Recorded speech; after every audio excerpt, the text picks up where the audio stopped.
Hello and welcome to my series of conversations with men and women whose ideas, vision and philosophy define our contemporary world. My guest today for more than 50 years has been an active philosopher of education, helping shape and mold India's education policy. He's been a Vice-Chancellor of Punjab University, a Secretary of the Universities Association of India. He was President of the Delhi University Teachers Association. He's written and published extensively on education and is one of the icons of its policies. Recently, he's published a book on 50 years of higher education in India, a critique of the University Grants Commission. Before that, the Prime Minister of India released his book on the challenges of higher education. And if there's someone who can talk to us at this time where hundreds of thousands of students across India are looking forward to a university education and its challenges, I'm delighted to welcome my guest, Professor Amrik Singh. Welcome, sir. We have so many young people at this time counting down to a university education with excitement and, dare I add, trepidation. What can they look forward to? What is a good university education? How can they best use their time in university? The answer is very simple. Students begin at one level, but they finish at a much higher level. And this process of growth and evolution is interesting, it is instructive, and it is also rewarding. And those of us who have gone through it can look back. Those of us who are now beginning can look forward to it. In what ways is this experience likely to be different from that of school education? And what would you say to them in terms of how they might maximize, intensify this experience? From the time you went to university, and you did a PhD on poetic justice, a seemingly abstract subject, and it's had unfolded a very meaningful career for you. What does university education do for the individual, as opposed to, say, just going to a polytechnic or doing a technical course? You see, the most important thing that happens when you enter college is that you do start doing things on your own. You may be told what to do, but the decision to do it or not is yours. Till the school level, it was different. You were more or less expected to conform and act as instructed. Here, if you want to succeed, you have to be a non-conformist. Now, it doesn't happen all at once, and it should not, because it would then create dislocations of all kinds. But gradually, as you grow older, as you see things for yourself, and you begin to learn from whatever is happening and whatever you are doing and whatever others are doing, all this is very interesting. It's, in fact, in terms of intensity, I think this is about the fastest years of your life. What is the kind of process that they can look forward to? What is it that they feel that university education should achieve for them? We tend to often now sort of complain that university students are much too busy pursuing coursework, being competitive, and the larger molding of the personality and the training of the mind is being lost. I think that is oversimplification. The fact of the matter is that students are busy doing all kinds of things. They attend classes, they prepare for the classes, they prepare for the examination. At the same time, they are playing, they are meeting other people, they are making new friends, they are getting involved in different things. Somebody is interested in a game, somebody is interested in photography, somebody is interested in mountaineering. It all varies, and it should. Because how can you have one formula which is applicable to everyone? It should not happen that way. Everyone is different and everyone should be different, and that is the way it grows. You have written also extensively complaining, in a sense, about the mediocrity of higher education in India.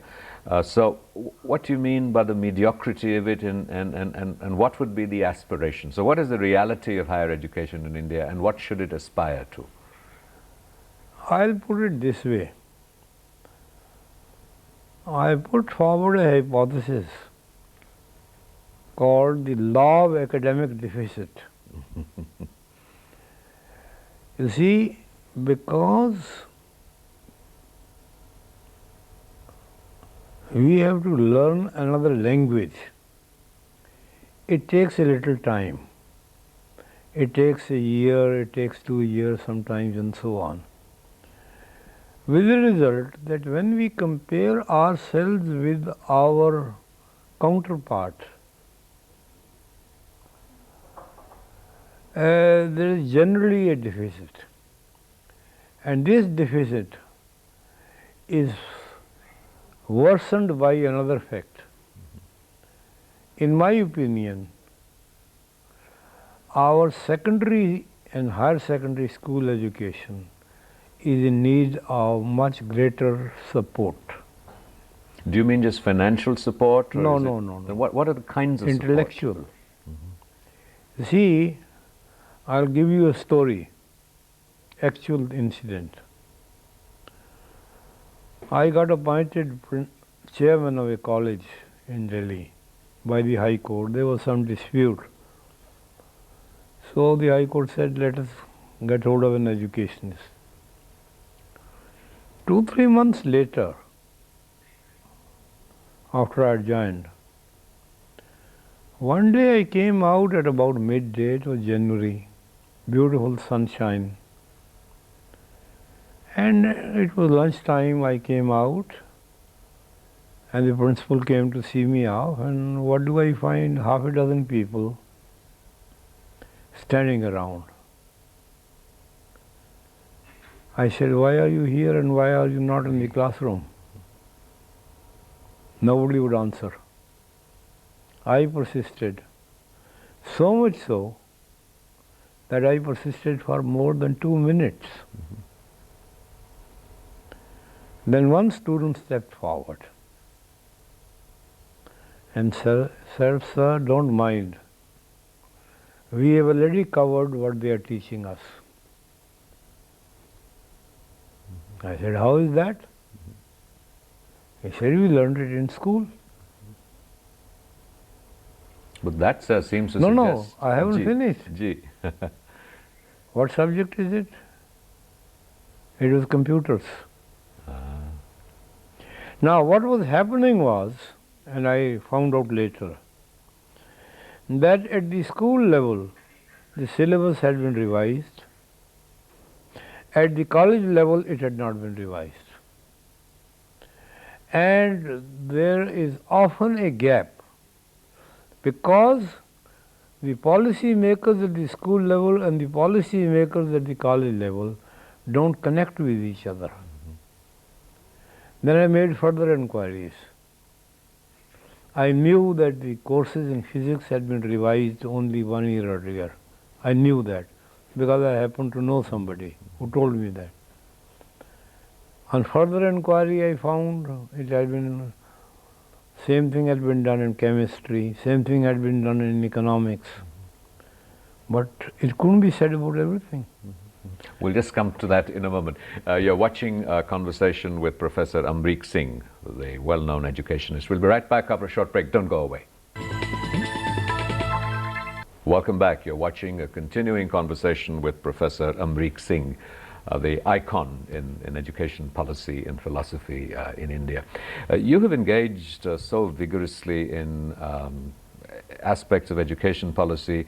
Until very recently, this was really looking at government's interventions and the way the government could help steer education policy in India, certainly in higher education, because there was very little of private education. There's a great deal of privatization now. A lot of private institutions are coming in. And there's a great deal of concern about their standards, their credibility. What would you say to students going out to private universities? What should they be careful about? What should they be looking for, that they're not fly-by-night operators? You know, in Chhattisgarh, we had a whole lot of students at universities who got into deep trouble because they were de-recognized. So what are your words of sort of advice, caution? The solution is so simple that I am surprised that nobody is thinking of it. What we have to do is to have a system whereby we assess the working of these institutions. Now, some 15 years ago, the UGC set up a body, National Assessment and Accreditation Council. I can't say that they have done much, but whatever they have done is fairly creditable. I am sorry to say that same things or similar things have not been done in other areas, in medicine, in engineering, in law, in architecture, and things like that. You see, assessment of quality is absolutely central to what we want to do. And this is something that we have been neglecting. But if you had a grandson going to university this year and looking for admission, for policy to implement and take shape and for you to impact it, inevitably these things take time. What advice are you giving people today? What should a student be looking for? How does he sort of get out of this quagmire? I would say the student should look for two things more than other things. One, he cannot avoid his other companions. They are there, there are all kinds. And when you go to a new institution, the first few weeks, you are discovering new people, getting to know them, and this is a very important part of growing up, because this is what is going to happen even in their later life. So it's a kind of rehearsal for that. The second thing is the teachers, getting to know them. Now, the size of the class varies. Sometimes it is small, sometimes it is large, sometimes it is extra large. Now, there are two types of students. Those who want to be noticed by the teacher. Those who want to remain hiding from him or her. For what reasons? For the wrong reasons, you think? No, because they are not confident about themselves. So they are apprehensive. I will be found out. A substantial number are like that, not everybody. But sir, there's so much despair and frustration. I am therefore saying that a good student, in my opinion, apart from making friends with new people whom he is going to meet, he must also get to know the teachers. So that if the teacher doesn't know his or her name, it should be made sure that it is known and so on. There was a teacher of mine, he was a well-known poet. I generally would sit in the front bench. And once he started speaking, he would walk up to my desk and look at the books, whatever I was reading. Quite often, he would publicly ask me, Have you read this book or you just taken it out? Or depending upon the situation, I would answer. Ah, but what were those books? Had you actually read them or not? Well, books borrowed mainly from the library. But tell me that, I think there's also so much concern about the quality of teachers that are now going into higher You education. see, the quality varies everywhere. Wherever you go, it will vary. It will vary from one class to another. It will vary from one period to another, from one lecture to another. But as someone who's looking No, at you see- education policy, are you concerned about the caliber of education, teachers in higher education? You see, it's like this.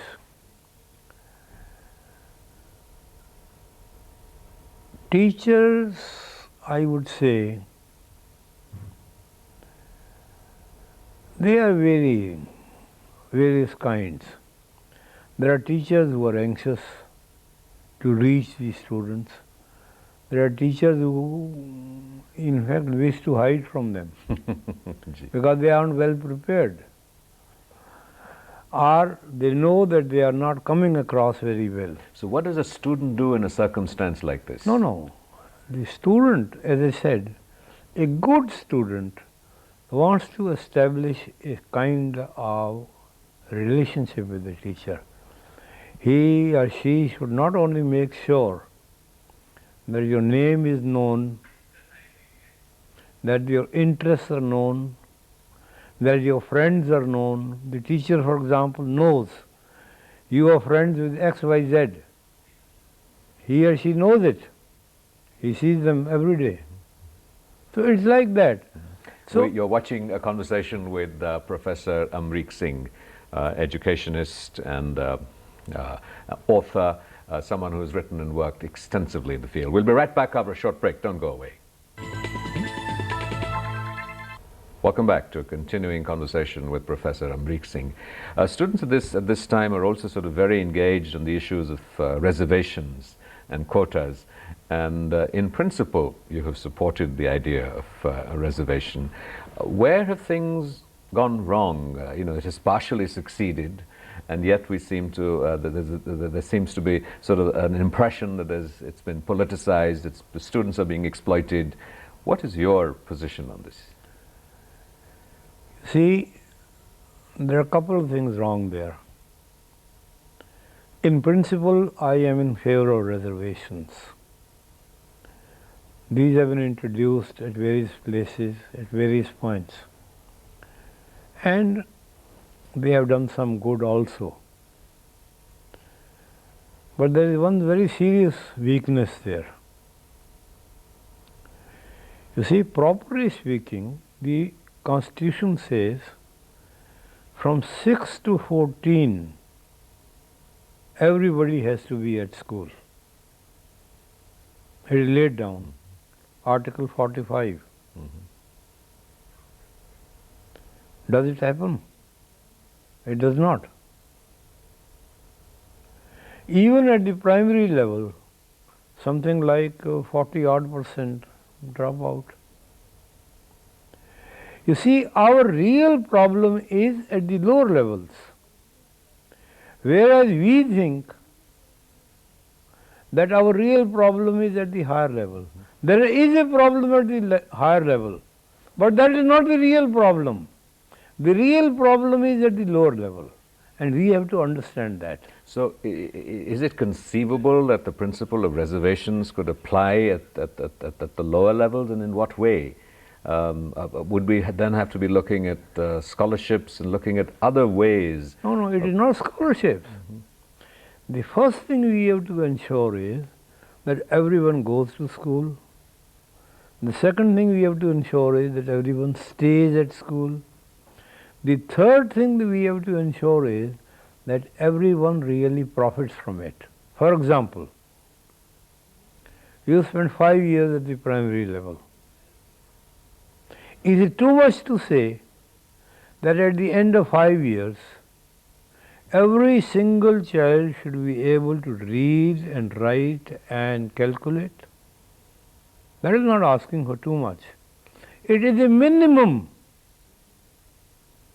Today what happens is, out of 100 students that join, something like 20 reach the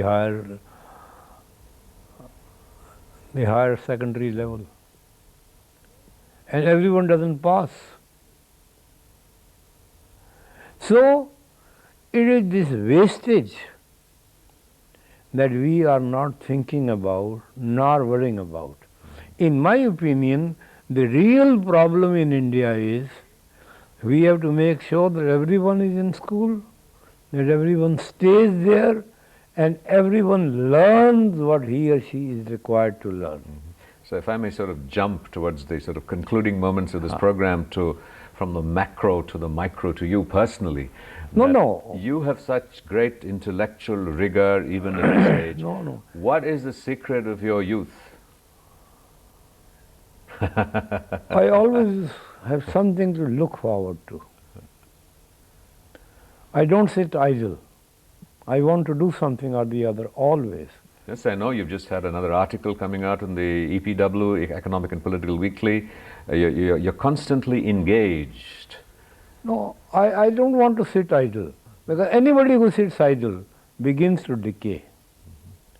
And if you don't want to decay, if you want to remain alive and active, remain active. That is the important thing. So what satisfaction do you get at this stage in your life, this long engaging with issues of Indian education? Do you feel a sense of success that you have been able to impact some areas, and what are they? I don't know how to respond to that. Don't let modesty come in the way. I think we better not talk about my personal things. All that I can say is that right from the day that I started going to school, I always enjoyed it, I always liked it, and in fact I sometimes wonder to myself, is there anything else that I could have done other than teaching? I'm so engaged or so involved in it that this is something that takes all my living hour. This is what I'm engaged. But have you found the sort of this divide between the pleasures of teaching, where you engage with young minds, hands-on, directly, talk to them, communicate, teach them, and the larger issues of policy, which are somewhat intangible, nebulous, much more difficult to change? It's very simple. If you have interest, if you have passion, you impart it to your students. And once you impart it to them, you have done your job. Then it is for them to do the job. Now everyone doesn't do it. Some do and some don't, because success is always partial. But my endeavor as a teacher always has been to communicate my passion to my students. And one of the greatest joys of having been a teacher is that you keep on running into your old students and they talk of days gone by, and some of them come back to you, meet you, and so on, things like that and so on. In fact, I can hardly think of another profession where you are being renewed all the time. Teaching means renewal. But have you found your sort of foray into policy making in some ways distancing that direct contact as a teacher? I'm sorry to say that when it comes to policy making, I'm not always listened to. Why do you think that is so? Because I look at the outcome. You see, I am, for example, of the view that before anybody else comes and sits in judgment on you or assesses your work, it is for the teacher himself or herself to do so. Is this how you evaluate your own life and your own work? No, but the point is, you see, there are teachers of all kinds. Some are interested, some are not interested, some are made to take interest. If you are a born teacher, that is the end of it. But born teachers are only 5 or 10%. The rest have to learn the craft. And there are things written about it. And also you learn from other people. I remember I edited a book called On Being a Teacher. Now it's a very interesting thing, and this lady herself told me, she was teaching in the Bombay College. She stood first in the master's exam. The principal offered her a job. She was in chemistry. So she started teaching. Now on the first day she prepared very thoroughly this, that and the other. And as she writes in that book, the lecture was for 45 minutes, and she discovered that she had run through her material in about 25 minutes. So I didn't know what to do. She dragged out for a few minutes, and then she stopped.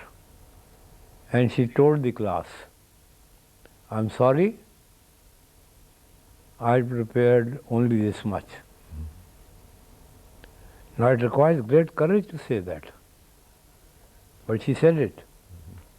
So tell me. No, wait a minute. She came back to the staff room and looked very sad. One of the teachers said, what is the problem? She said, this is what happened. He laughed. He was a teacher. He said, that was your first day. I'll tell you what to do it.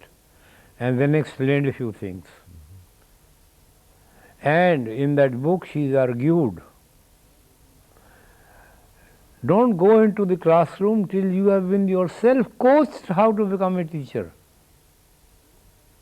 And if there is no system of doing that kind of a thing, ask your teachers, recall the teacher that you had, which one impressed you the most, follow that example for a while. After some time you will outgrow that. All these are things you make experiments with yourself. So tell me, at this point in your life, what is it that gives you the greatest joy? To see that light of understanding in the eyes of the student. Professor Amrik Singh, thank you very much. That is the true blessing that you can give to all of us here. This has been a great honor and a great privilege. Thank you. I need to shake your hand. Thank you. Thank you.